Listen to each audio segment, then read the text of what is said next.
다른 길을 하기를 향방 없는 것처럼 하지 않았고 싸우기를 허공을 치는 것 같이 하지 않았다. 이렇게 말씀을 합니다. 바울이 그렇게 고백한 것은 뭐냐면 승리의 비결이 어디에 있다는 것을 분명히 우리에게 보여주고 있습니다. 이 말씀은 뭐냐면 우리가 승리하려고 그러면 우리의 시선을 어디에 둬야 하는가, 이것이 상당히 중요합니다. 무엇을 바라보느냐, 그리고 어떻게 바라보느냐, 이게 중요합니다. 왜곡된 시선은 자기 스스로를 찌르는 가시가 됩니다. 또 열등감이 되어서 삶이 오히려 짐이 되고 타인의 시선 때문에 내가 거기에 감옥에 갇히게 됩니다. 내가 무엇을 바라보느냐 상당히 중요합니다. 우리가 잘 알고 있는 코미디언 가운데 여자 코미디언 상당히 이렇게 건강한 이영자 씨 아시죠? 이영자? 그 이영자 씨 원래 집에 직업이 뭐냐면 생선가게를 했습니다. 생선가게. 근데 이영자 씨가 생선가게를 하면서 이게 친구들을 만나면 친구들이 놀린다고 이영자 씨 보면 이거 무슨 냄새야? 이렇게 막 놀리는 거예요. 그러니까 놀리려고 했는데 그게 가슴에 때로는 상처가 되기도 하는 거예요. 근데 친구는 그나마 괜찮아요. 이영자 씨가 버스를 딱 타면 사람들이 전부 다 무슨 썩는 냄새가 나 이런 이야기를 하는 거예요. 생선집에 있으니까 그 냄새가 배일 수밖에 없는데 근데 그 냄새에 대해서 사람들은 모르기 때문에 자꾸 코를 킁킁대면서 야 이거 무슨 냄새야? 별로 좋지 않은 듯이 이렇게 이야기를 하면서 이영자 씨 마음속에 부모의 직업에 대한 원망이 생기기 시작합니다. 실제 많은 사람은 그 생선가게에서 돈 주고 생선을 사기도 하고 그리고 생선가게 하는 이영자 씨를 남들은 부러워했는데 본인은 그런 마음이 안 들었죠. 우리가 인생을 살면서 나에게 주어진 인생의 시간들을 잘못 해석하면 큰일 납니다. 세상이 나를 통해서 재번역되어서 나를 통해서 나옵니다. 내가 예수 믿는 것이 나를 통해서 나옵니다. 내 안에 고난이 왔을 때 나를 통해서 재해석돼서 나오는데 재해석하는 중간에는 우리가 잘못 해석해서 번역해내면 세상 사람들은 그것이 진짜인 줄 압니다. 적어도 예수 믿는 우리가 하나님을 섬기는 우리가 고난이 와도 그 고난을 다르게 잘 해석해서 내줘야 세상 사람이 봤을 때 예수 믿는 사람은 정말 다르구나 그렇게 말할 수 있는 것이지. 세상 사람이 똑같이 예수 믿는 사람하고 구별함 없이 똑같이 그렇게 어떤 문제를 해석해내면 우리는 우리 인생이 구별되지 않는 삶이 되어진다는 것입니다. 우리가 잘 아는 토끼하고 거북이 이야기 달리기 있잖아, 그죠? 어떤 보기에 거북이가 왜 토끼의 경기 이렇게 했을 때 승낙을 했을까요? 거북이는 자기가 질 게 뻔했어요. 이길 수 없어요. 이야기 속에서는 우하기 때문에 거북이가 이겼지만 실제 달리기를 시켜놓으면 당연히 토끼가 이기죠. 근데 거북이가 허락을 했어요. 그냥 제 마음속에 그런 생각이 들었습니다. 제가 거북이가 안 돼봐서 모르겠지만 거북이는 아마 열등감이 없었겠다 생각이 들었어요. 열등감이. 뭐냐면 저도 상관없다는 거예요. 굳이 이기려고 생각하지 않았어요. 이미 지는 것은 그냥 불보듯 뻔한 거예요. 근데 그냥 달리기 자체에 만족하는 거예요. 그냥 자기 길을 걸어가는 거예요. 외부적인 어떤 상황 때문에 내 가슴이 흔들리면요, 내 삶이 흔들리면 그것은 정말 문제가 있는 거예요. 왜 하나님께서 욥을 배제시키고 하나님하고 사탄하고 지금 빅딜을 하고 있어요. 그죠? 이건 비정상 회담이에요. 만약에 정말로 회담을 잘하려면 하나님, 그 다음에 사탄, 그리고 욥 대에 앉혀놓고 그렇게 회담을 해야 되는데 욥은 싹 빼놓고 그리고 하나님하고 사탄하고 지금 빅딜을 하고 있는 거예요. 비정상 회담이에요. 근데 하나님께서 왜 사탄의 요구에 대해서 허락을 했을까? 하나님에게는 열등감이 없었어요. 열등감이 없었어요. 사탄은 열등감을 가지고 하나님에게 지금 살살 거는 거예요. 누구를 중간, 욥을 중간에 놓고 거는 겁니다. 세상에 다가오는 모든 일들과 사건과 고난을 보면요, 항상 내가 중간에 있고 그리고 하나님 계시고 그리고 사탄은 우리를 자꾸 걸고 넘어집니다. 살살 걸죠. 하나님께서는 욥을 진짜 믿었습니다. 진짜 믿으면요, 열등감 없어요. 자존심 절대 내세우지 않습니다. 내가 하나님을 정말로 진실로 믿고 하나님을 정말로 신뢰한다면 우리 속에 이럴 뜬감 없어요. 못해도 괜찮아요. 어떻게 그게 사람한테 못함이 진짜 못함입니까? 아니거든요. 이런 말이 있습니다. 근심은 손님처럼 왔다가 재빨리 주인이 된다. 근심은 손님처럼 왔다가 재빨리 주인이 되어버린다. 이 말은 뭐냐면 슬그머니 찾아온 근심이 그 사람의 마음 전체를 흔들어 나와요. 그래서 그 근심 때문에 그 사람의 인생을 막 휘어잡는다는 거예요. 고난도 마찬가지, 걱정도 마찬가지.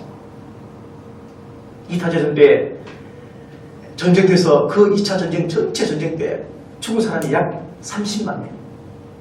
얼마나 많은 청년들이 죽은지 몰라요. 근데 군대에 보내놓고 그 부모가 심장마비로 죽은 사람이 100만 명이에요. 전쟁터 죽은 사람은 30만 명인데 근심과 걱정과 그 다음에 내 자식이 살아올까, 내 남편이 살아올까, 이것 때문에 심장마비에 걸려가지고 죽은 사람이 100만 명이라는 거예요. 우리가 예수님을 믿는다는 것은 아무리 걱정이 많고 염려가 많다 해도 하나님의 은혜의 깊이가 더 넓고 깊다는 것을 인정하는 것이 신앙생활입니다. 어떤 고난이 다가와도 하나님이 나와 함께 하신다. 폭풍 속에서도 하나님이 나와 함께 하신다. 그것을 믿는 것이 신앙생활입니다. 오늘 역사를 통해서 우리가 알 수 있는 몇 가지 은혜가 있는데 첫 번째가 뭐냐면요. 시각 차이예요. 시각 차이. 욥을 바라보는 시각에 엄청난 차이가 있습니다. 하나님은 욥을 이렇게 봤습니다. 8절 말씀 보니까 욥이 온전하고 정직하며 하나님을 경외하며 악에서 떠난 자다. 하나님을 욥을 이렇게 평가했습니다. 근데 사탄은 다르게 평가합니다. 어떻게? 9절 말씀에 욥이 어찌 까닭없이 하나님을 경외하니까 주께서 그와 그의 집과 그의 모든 소유물을 울타리로 두르심이 아니니까 그의 손으로 하는 발을 복되게 하사 그의 소유물이 땅에 넘치게 하셨음이니이다. 이제 주의 손을 펴서 그의 모든 소유물을 치소서. 그리하시면 틀림없이 주를 향하여 욕할 것입니다. 그렇게 말합니다. 하나님과 성령은 우리를 살려내는 것입니다. 하나님은 격려하십니다. 근데 사탄은 참수합니다. 이가질합니다. 분리시킵니다. 같은 욥을 바라보는데 하나님과 사탄의 시각이 너무 다릅니다. 마리아가 옥합을 깼습니다. 예수님이 뭐라고 했습니까? 가만히 둬라. 저가 나한테 좋은 일을 했다. 그렇게 말했습니다. 근데 유다는 뭐라고 했습니까? 그거 팔아가지고 가난한 사람 주시 왜 그거 아깝게 깼습니까? 그렇게 말합니다. 시각이 다릅니다. 여러분은 어떤 한 사건을 바라봤을 때, 어떤 문제를 바라봤을 때 과연 하나님의 시각으로 바라보십니까? 아니면 사탄의 시각으로 자꾸 뭔가 끄집어내려고 하는 그런 나쁜 시각을 가지고 바라보십니까?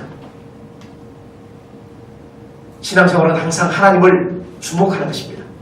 하나님을 바라보는 것입니다. 내 머릿속에는 굳은 살을 다 제해버리고 그리고 숲을 바라보는 것이 신앙생활입니다. 그래서 누군가를 사랑한다고 이야기하면서 그 사람이 무엇을 좋아하는지 그 사람이 무엇을 원하는지 잘 알지도 못하고 그리고 그렇게 행하지도 않으면 우리는 그 사람 좋아하는 것 아닙니다. 하나님께서는 우리의 모든 행위를 다 알고 계십니다. 그리고 반드시 심판할 때가 있습니다. 근데 하나님께서 우리의 행위를 다 알고 계시는데 우리의 죄만 기억하실까? 아니에요. 만약에 하나님께서 우리의 모든 죄만 가지고 기억하신다면 우리는 이 땅에 아무도 살아남지 못합니다.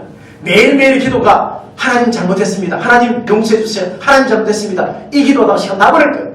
근데 하나님은 우리의 잘못도 보시지만 그러나 우리의 잘하고 착한 마음도 보시는 거예요.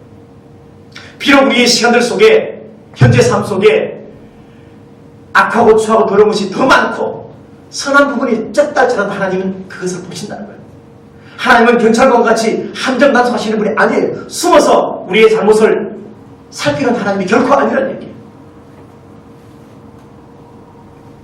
우리가 부족하고 연약하지만 그럼에도 불구하고 하나님은 우리를 온전하게 살게 하도록 늘 성령을 통해서 깨닫게 하시고 말씀을 통해서 깨닫게 하시고 또 기도하면서 성령의 은혜를 통해서 내 속에 깨달아지는 어떤 한 생각을 통해서 우리가 그 길을 걸어가면 하나님은 우리의 악한 것을 다 덮어주시고 우리의 허물을 다 덮어주시고 그래서 시편 31편에 허물에 덮음 받는 사람이 제일 좋다 그렇게 허물에 사과하는 사람이 제일 좋다 그렇게 성경은 말씀을 하고 있습니다. 서울의 한 고등학교에서 7년간 청소하신 분이 있었습니다. 이분은 72살의 양모 씨입니다. 근데 1월달에 직장을 그만두게 되었습니다. 그만두었습니다, 지금. 왜냐하면 구청에서 위탁받은 그 용역업체에서 한 사람이 하는 일을 가지고 두 사람으로 나눠서 일을 하라고 했습니다. 그러면서 월급도 절반으로 줄었습니다. 이 양모 씨가 아침에 출근해서 저녁까지 하루 종일 일을 했는데 그걸 분리시켜서 두 사람이 하게끔 하면서 월급도 반을 나눴습니다. 이 양모 씨는 그 월급 가지고 살 수 없기 때문에 그 직장을 그만뒀습니다. 근데 일자리는 한 사람이 일했지만 일자리가 두 개 생겼잖아요. 근데 그 반을 해서 이렇게 직장을 구하는 사람이 또 있잖아요. 그러다 보니까 두 사람이 또 직장을 구하게 생겼어요. 올해 복지부 통계를 보면 노인 일자리가 11만 개에서 56만 개로 늘어났다고 공식 보도했습니다. 이 말은 뭐냐면 이런 식으로 해서 직장이 늘어난 거예요. 경제부총리이고 또 기획재정부 장관인 홍남기 씨라고 지금 장관입니다. 이분이 5월달 고용 현황을 보면서 통계가 나오자 이렇게 말했습니다. 이제 서서히 대한민국은 고용부진에서 벗어나고 있다. 이렇게 말했어요. 정말로 눈 가리고 아웅하는 거거든요. 이런 식으로 해서 정식 직원보다 알바나 아니면 계약직 직원을 아주 많이 바꾸면서 실제 일자리가 늘어났다고 그렇게 이야기합니다. 근데 현장에서는 결코 이것이 설득력이 없습니다. 눈 가리고 아웅하는 것이죠. 실제 우리가 신앙생활을 하면서 우리의 삶을 돌아봤을 때 눈 가리고 아웅하는 것이 정말 많이 있습니다. 그것은 사람을 속이는 것이 아니고 하나님을 속이는 것입니다. 현대 크리스찬의 가장 큰 문제가 뭐냐? 신앙은 있는데, 아니 교회는 다니는데 생활로 나타나지 않는 것입니다. 다들 교회 다니고 다들 예수 믿는다 그러고 다들 하나님 믿는다고 말하면서 생활 속에서는 향기가 없고 열매가 드러나지 않는다는 겁니다. 신앙은 있는데 신앙생활은 하지 않는 것입니다. 내가 하는 신앙생활이 믿는 사람은 고사하고 믿지 않는 사람을 설득하기도 부족한 신앙생활입니다.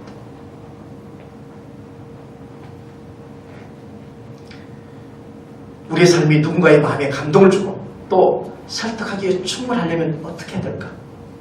여러 가지 많은 답이 있습니다. 그 중에 한 가지가 뭐냐면요. 우리한테 고난이 찾아왔을 때 그 고난을 어떻게 잘 해결하느냐, 여기라는 거예요.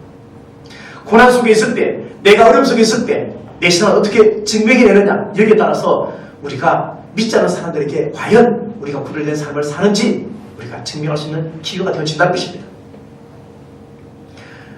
요즘 에어컨 가운데 아주 인기 있는 에어컨이 무슨 에어컨이에요? TV 선전에 보니까 바람이 없는 무풍, 바람이 없는 게 아니죠. 무슨 말인지 잘 모르겠어요. 무풍 에어컨이에요, 무풍. 근데 시원하대요. 우리 교회는 무풍 에어컨 아니죠? 유풍이에요. 유풍. 에어컨. 근데 TV에 나올 때 보면 전부 다 무풍 에어컨이래요. 바람이 없는데 어떻게 시원할까? 그런 의문을 가지면서 이렇게 생각해봤어요. 우리의 삶에 무풍지대는 없다. 항상 바람이 있어요. 강풍이든 약풍이든 따뜻한 바람이든 차가운 바람이든 고난도 있고 또 어려움도 있고 그리고 행복도 있고 웃음도 있어요. 근데 중요한 것은 뭐냐면 고난이 다가올 때 그 고난만 바라보지 말고 고난 뒤에 계시는 하나님을 바라보는 것이 정말로 중요하다.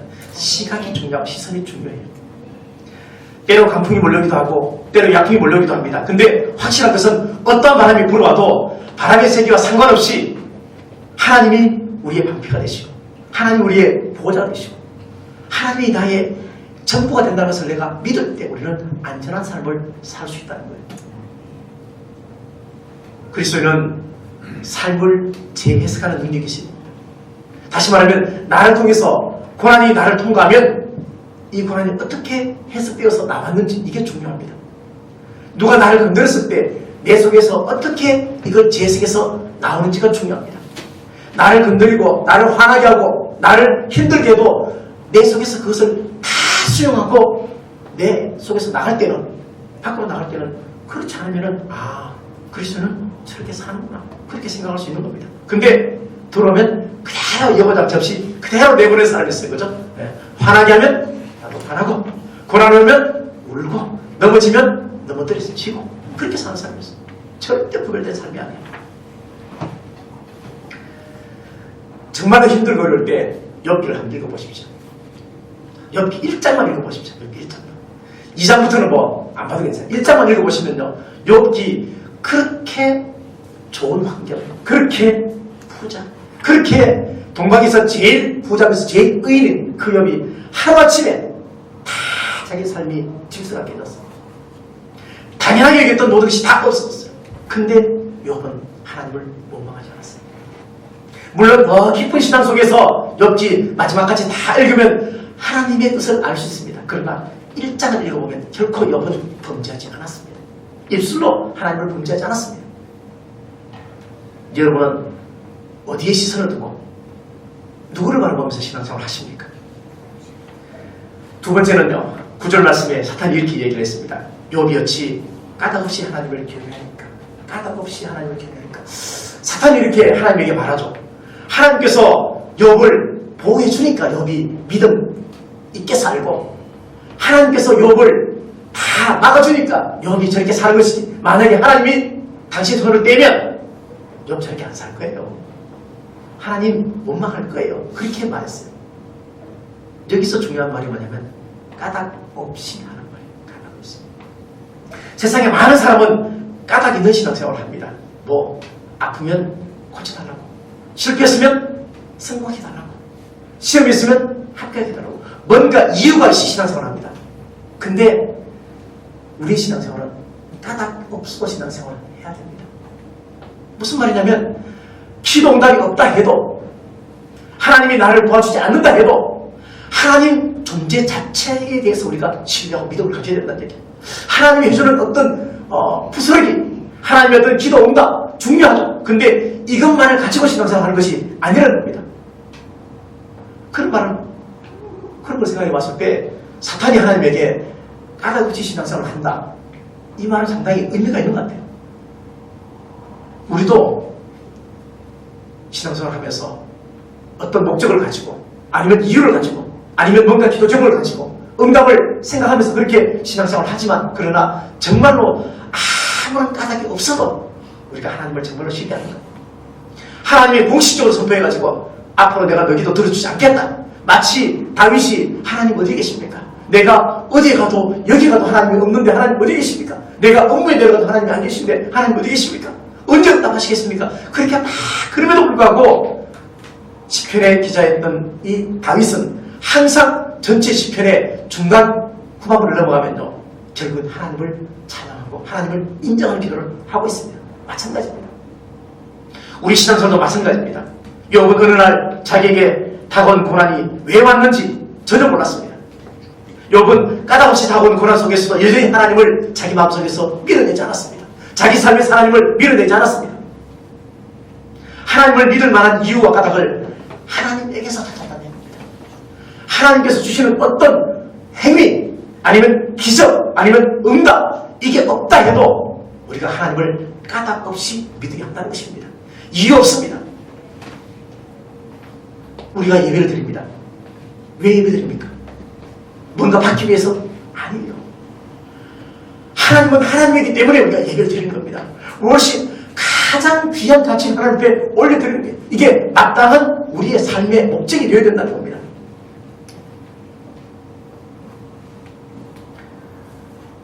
까닭 있는 신앙생활도 필요합니다. 그렇지만 더 중요한 것은 까닭 없이 신앙생활을 하는 것입니다. 20절 말씀 보니까 욥이 일어나 겉옷을 찢고 머리털을 밀고 땅에 엎드려 예배하며 이렇게 말하고 있습니다. 무슨 말입니까? 욥은 자식 다 죽고, 그 다음에 노비들 다 죽고, 그 다음에 재산 다 잃어버리고 하루아침에 다 잃어버렸어요. 우리가 길을 가다가 지갑 하나 잃어버려도 그날 하루 왼종일 기분 나쁘고 우울하고, 그런데 욥은 자식을 잃어버렸어요. 그럼에도 불구하고 욥은 하나님께 예배를 드렸어요. 이게 가능할까요?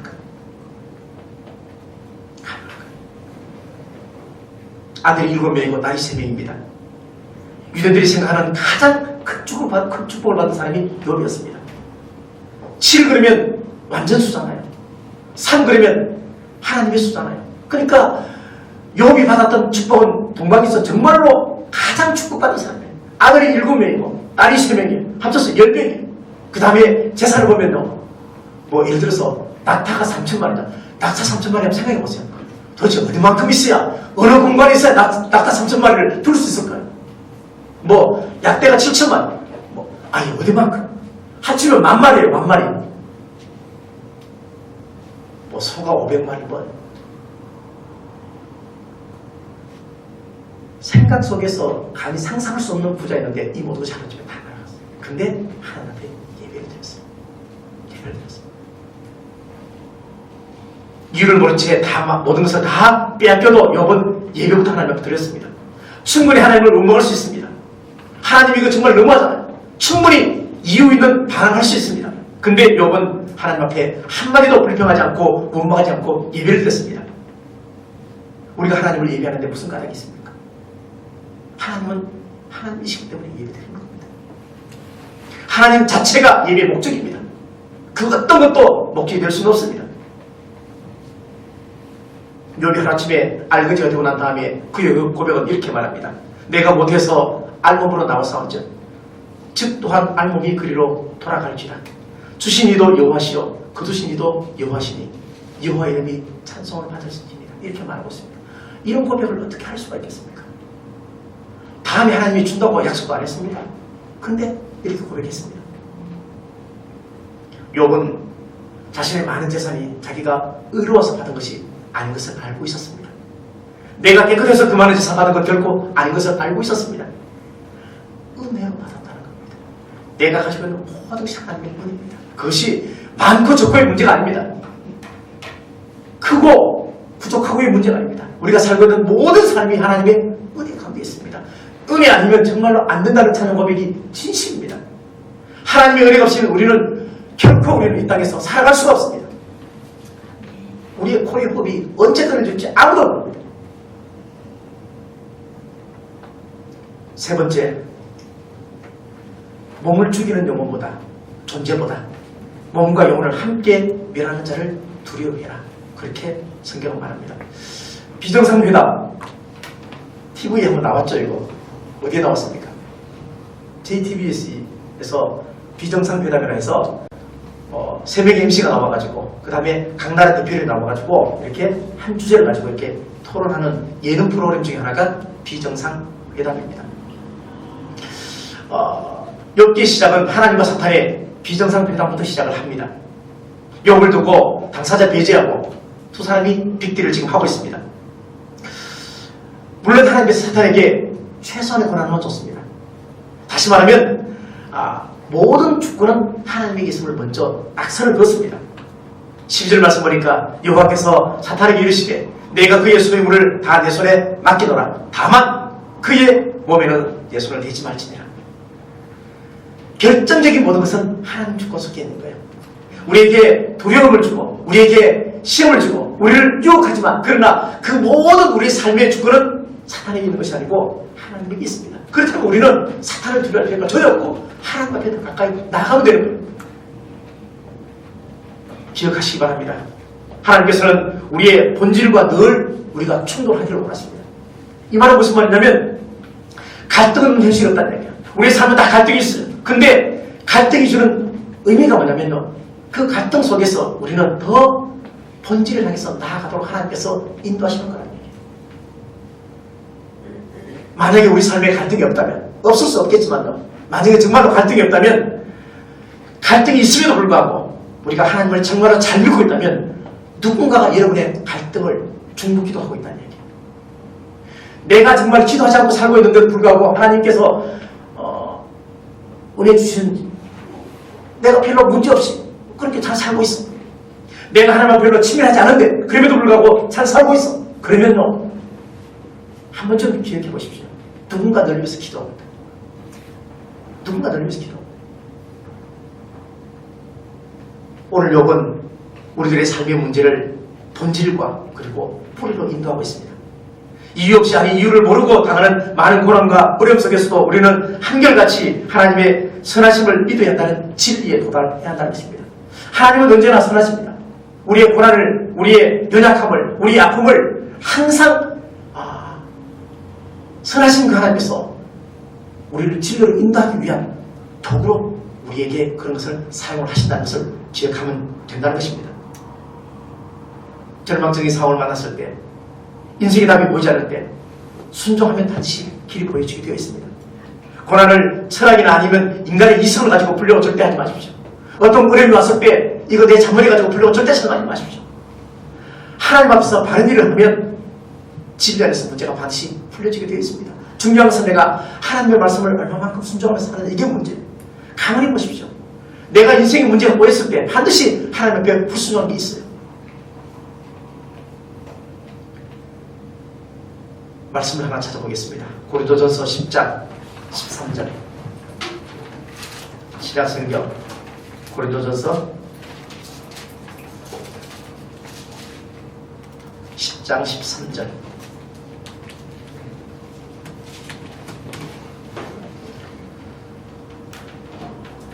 같이 읽겠습니다. 시작. 사람이 감당할 시험 받기는 너희가 당한 것이 없나니 오직 하나님은 믿고사 너희가 감당하지 못할 시험 당함을 허락하지 아니하시고 시험 당할 즈음에 또한 피할 길을 내사 너희로 능히 감당하게 하시느니라. 아멘. 하나님 절대로 우리를 고난 속에 내버려 주지 않습니다. 중요한 것은 힘들고 어려우면요, 하나님 찾으십시오. 하나님께 기도하십시오. 여러분 주의 성전하고 여러분의 마음의 거리가 하나님하고의 거리입니다. 내 기도의 거리가 하나님하고 거리입니다. 내가 정말 하나님을 신뢰하고 믿는다면 하나님 앞에 기도하지 않을 수가 없습니다. 왜? 우리 삶은 언제나 문제와 그리고 고난투성이에요. 하루의 삶을 쭉 한번 보십시오. 보시면서 여러분이 얼마만큼 웃으십니까? 직장에서 얼마만큼 웃으십니까? 아마 하루 종일 직장에 있으면서 웃는 것보다 찡그리고 힘들고 머리 쓰고 이게 더 많을 거예요. 근데 토요일날 2시간 축구하면요 1년치 웃는 게 다 웃을 수 있어요. 축구 안 해도 좋아요. 구경만 해도 있잖아요. 더 재밌어요. 그냥 원맨쇼 보는 것 같아요. 너무너무 재밌어요. 개콘보다 훨씬 재밌어요. 맞아요. 진짜. 저도 옛날에 눈높이석에 직장생활 해봤어요. 직장에서 웃을 수가 없어요. 안 웃어서요 정말로. 일 때문에 머리가 아프지 절대 웃어지지 않아요. 네. 헛웃음 난다고. 근데 축구하면요 그냥 가만히 있어도 웃겨져요. 네. 특별히 우리 교회는요 개그하는 사람이 많아요. 그래서 많이 웃어요. 자기 골대에 골을 넣는 사람이 있고 별거 다 있어. 얼마나 재밌는지 몰라요. 우리 윤홍수 집사님 초대하는 겁니다 지금. 토요일날 6시인데 2시간 정도 이렇게 하면 되는데 한 2, 3주 뒤에 할 거기 때문에 축구 우리 교회에서 제가 제일 못해요. 근데 저도 해요.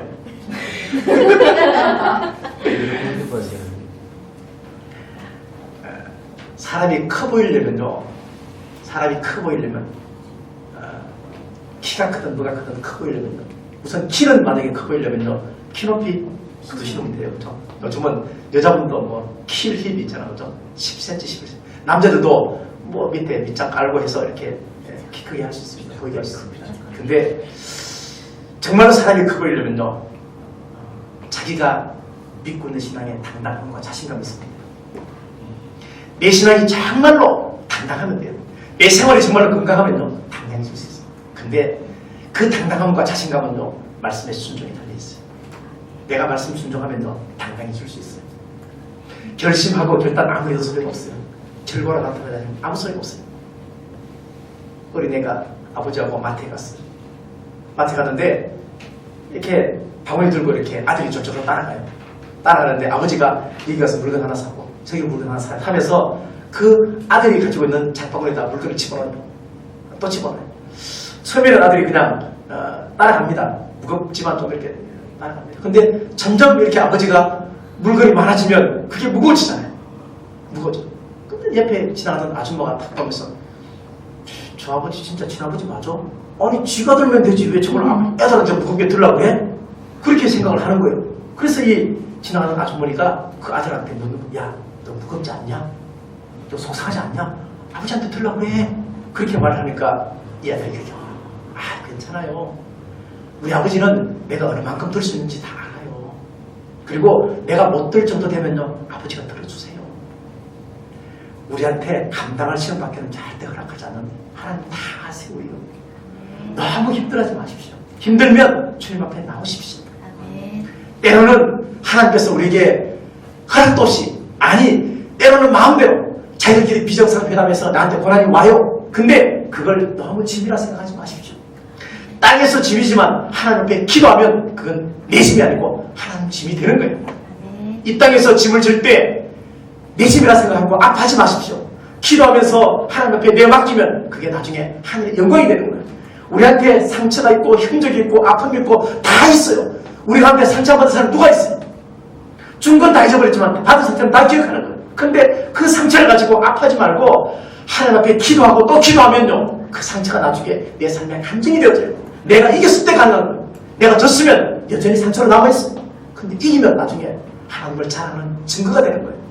그렇게 살아야죠.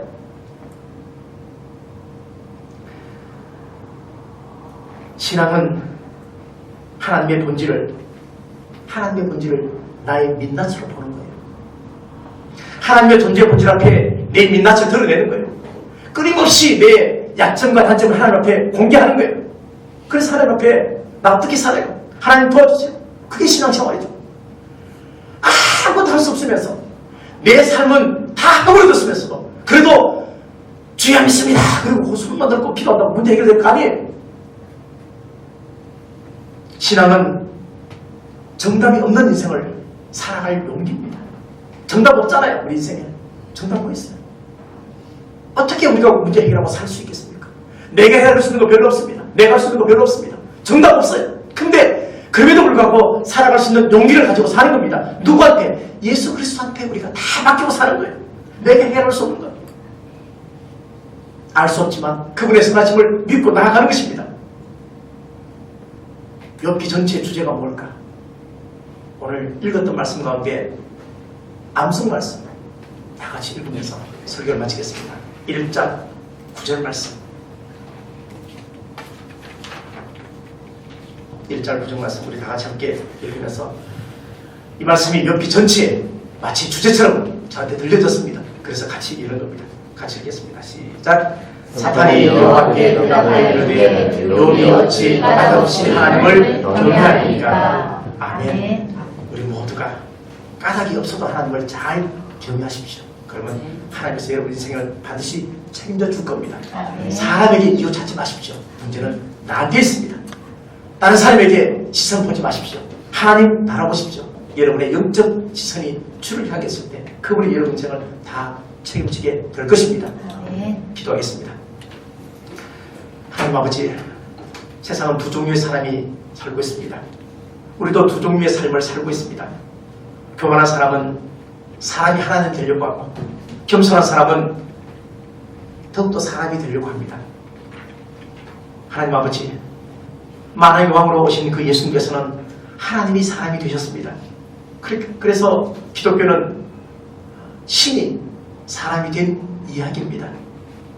우리가 욥의 모습을 통해서 하나님과 친밀한 관계 속에 있지만 그래도 때로 반항이 있습니다.